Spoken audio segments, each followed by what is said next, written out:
വളരെ വികാരത്തോടു കൂടിയാണ് ഞാൻ സെൻറ്റ് പീറ്റേഴ്സ് ബസിലിക്കയിലേക്ക് പ്രവേശിക്കുന്നത്.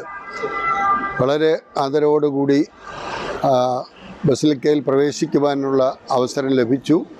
അദ്ദേഹത്തിൻ്റെ ഭൗതിക ശരീരം അന്ത്യവിശ്രമം കൊള്ളുന്ന ആ ദേവാലയത്തിൻ്റെ ഉള്ളിൽ തൊട്ടടുത്ത് തന്നെ ഇരുന്ന് പ്രാർത്ഥിക്കുവാനും അദ്ദേഹം സഭയ്ക്ക് സമൂഹത്തിന് നൽകിയ സംഭാവനകളെ നന്ദിയോടെ അനുസ്മരിക്കുവാനും സാധിച്ചു. മലങ്കര സുറിയാനി കത്തോലിക്ക സഭയ്ക്കും വ്യക്തിപരമായി മാവേലിക്കര ഭദ്രാസനം നിലവിൽ വന്നത് 2007 അദ്ദേഹത്തിൻ്റെ കാലഘട്ടത്തിലാണ്. അവയൊക്കെ നന്ദിയോടെ അനുസ്മരിക്കുവാൻ സാധിച്ചു. വിശ്വാസം സംരക്ഷിക്കുകയും പരിപോഷിപ്പിക്കുകയും പകർന്നു കൊടുക്കുകയും ചെയ്ത ഒരു വലിയ വ്യക്തിത്വമാണ് ബെനഡിക്ട് 16 മാർപ്പാപ്പയിൽ കാണുവാൻ കഴിയുന്നത്. സെമിനറിയിൽ പ്രൊഫസറായി സേവനമനുഷ്ഠിച്ച കാലഘട്ടത്തിലും രണ്ടാം വത്തിക്കാൻ കൗൺസിലിൽ പ്രവർത്തിച്ച കാലഘട്ടത്തിലും ഇന്ന് പരിശുദ്ധ പിതാവ്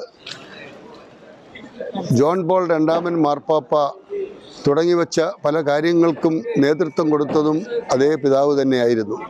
അതേപോലെ തന്നെ ഇന്ന് ഫ്രാൻസിസ് മാർപ്പാപ്പായുടെ അടുത്ത് നിന്നുകൊണ്ട് എല്ലാ കാര്യങ്ങളും വളരെ കാര്യമായി ശ്രദ്ധിച്ച് നടത്തി പ്രാർത്ഥനാ സമേതം നിന്നുകൊണ്ട് സഭയെ ശക്തിപ്പെടുത്തിയ വലിയൊരു വ്യക്തിത്വമാണ് അദ്ദേഹത്തിൻ്റേത്.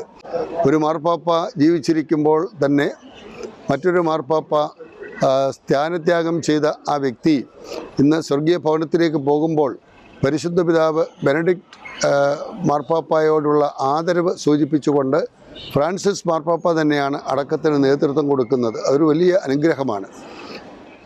അദ്ദേഹത്തിൻ്റെ സഹോദരൻ പ്രൊഫസറായി സേവനമനുഷ്ഠിച്ച ജോസഫ് റാറ്റ്സിംഗറും ഈ റാറ്റ്സിംഗർ പിതാവും കാർഡിനൽ ആയി മാറിയ അദ്ദേഹവും വളരെ നല്ല ഒരു സൗഹൃദം കാത്തു സൂക്ഷിച്ച വ്യക്തികളാണ്.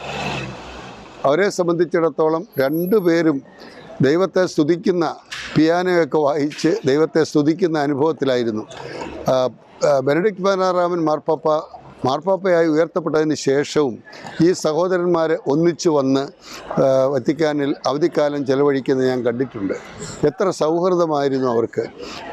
അദ്ദേഹത്തിന് സീരിയസ് ആയിരിക്കുന്ന അവസരത്തിൽ ബെനഡിക്ട് പാപ്പ ജർമ്മനിയിൽ പോയി അദ്ദേഹത്തെ കാണുകയും അനുഗ്രഹിക്കുകയൊക്കെ ചെയ്തു വന്നതിന് ശേഷമാണല്ലോ അദ്ദേഹം കാലം ചെയ്യുന്നത്. അപ്പോൾ അങ്ങനെ ആ കുടുംബ ബന്ധങ്ങളും സൗഹൃദങ്ങളും എല്ലാം കാത്തു സൂക്ഷിച്ച അദ്ദേഹത്തെ നമുക്ക് ഒരു വലിയ റോൾ മോഡലായിട്ടാണ് കാണാൻ കഴിയുന്നത്. കാലം ചെയ്തിട്ടും കാലയവനികയ്ക്കുള്ളിൽ മറയ്ക്കപ്പെടാതെ അനശ്വരനായി ജീവിക്കുന്ന ബെനഡിക്ട് 16 മാർപ്പാപ്പയോടുള്ള ആദരവ് ഞാൻ പ്രകടിപ്പിക്കുകയാണ്.